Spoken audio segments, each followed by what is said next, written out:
Hi, and welcome to October. This is a very interesting energetic month, and in line of the decorations here, I'd like you to use the energy wisely this month. Think of yourself as the wise old owl, and you might just kind of keep a little bit on the quiet side this month. We're energetically have this Saturn and the Sun in Libra mixing as we begin this month. Mercury, which is communication, on October 3rd moves into the sign of Libra, and Libra relationship energy is all around us. The one thing that people really neglect to mention is that Libra is a cardinal sign, and I heard a joke many years ago. Now I'm allowed to tell this joke because I'm a Libra sun sign, you see, that Libra wants peace so badly, and they work so hard at it, that if they can't get it, they just have to kill you, So there are more generals with this sun sign and this rising sign than any other sign, because it is peaceful persistence. So reciprocity is again going to be our word from this month, and recognizing that this month, intense feeling, connected, psychic, intuitive, deeply emotional energies come in with us. Now, some people know how to handle those. My suggestion is meditation, prayer, connection to source, recognizing that this new moon on October 7th, relationships is the name of the game, but not all of us are in good relationships. Not all of us have sustainable, good friends, good connection. So with this new moon, the sun, Mercury, and Saturn all joined in Libra, again we have this rather intense theme of wanting peace at all cost. So the secret of Libra is to recognize that when you get balance, it lasts for just a second, and the balance flips. Not to expect that energy all of the time. One of the big things is Pluto, the planet of transformations, moving now direct with the North Node, and it makes something called a square to this new moon. So this means cooperation is the key. If you try to use Pluto and you come in my way or the highway, trust me, you'll be very familiar with the roads this month, because we have now Uranus and Jupiter retrograde back into Pisces again, opposing this new moon. So creating a vision at this point in time involves setting back, breathing deeply, tapping into your wise and ancient wisdom that is within your soul. On the 7th of this month, Vesta, which is sacred connection, enters the sign of Scorpio. And on the 8th, Venus retrogrades for the first time in 10 years in the sign of Scorpio. So we have Mars, Vesta, and Venus all in Scorpio, involving their self in Vesta, sacred connections, Mars, action, Venus, what we want, Scorpio, how do I get it without leaving track marks on your face? So this is quite an interesting energy. I think it's going to be fascinating to watch some people who just kind of sat on the sidelines of the dance of life for a lot of years get up and get out there and join the whatever dance is going on.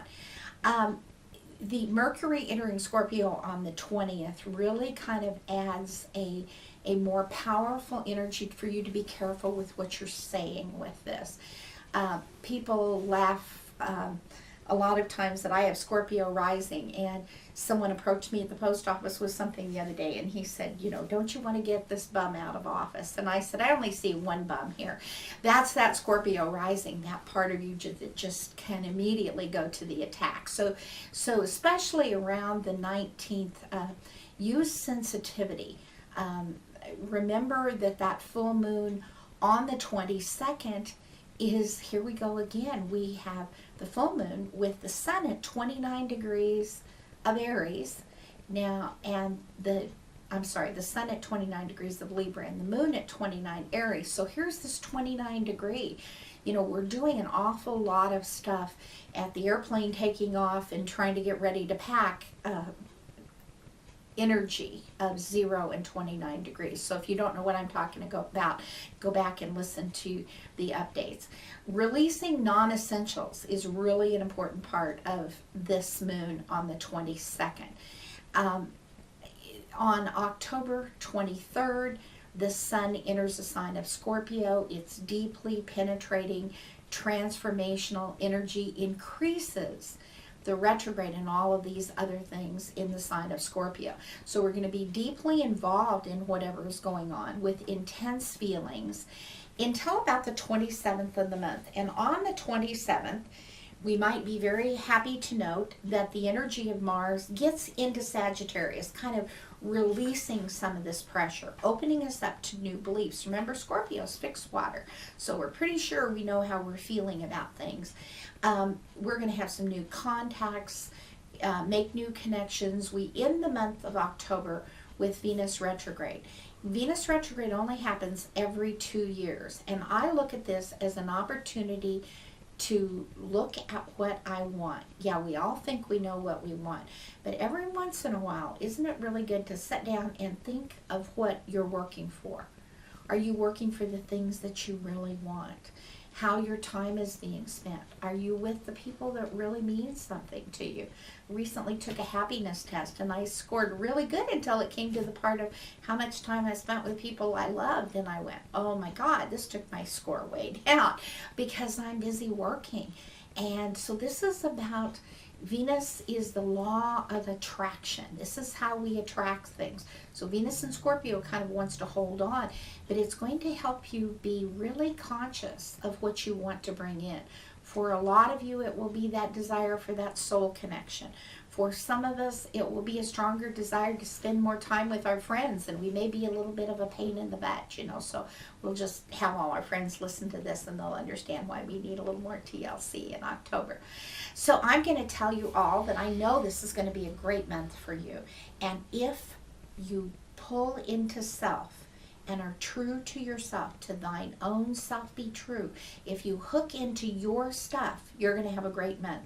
If you're looking at what the other guy is doing and trying to take care of everybody else, this is not going to be your happiest month. So it's my birthday month, so I think you should all make a birthday this month too. What would you like to birth this month? What would you like to have in your life? Something that you feel so strongly and so powerfully about. Please don't say the lotto, because honestly, even with $1 million, I would still be me. I would still be making a lot of the same decisions. So look at what you think that $1 million would buy you, maybe, and make an intention to bring that to you, gently and easily, with harm to none. And October 2010 is going to be the greatest month of the whole year for all of us if we do that. I wish you peace and joy and happiness, and I'll see you next month. Have a great October.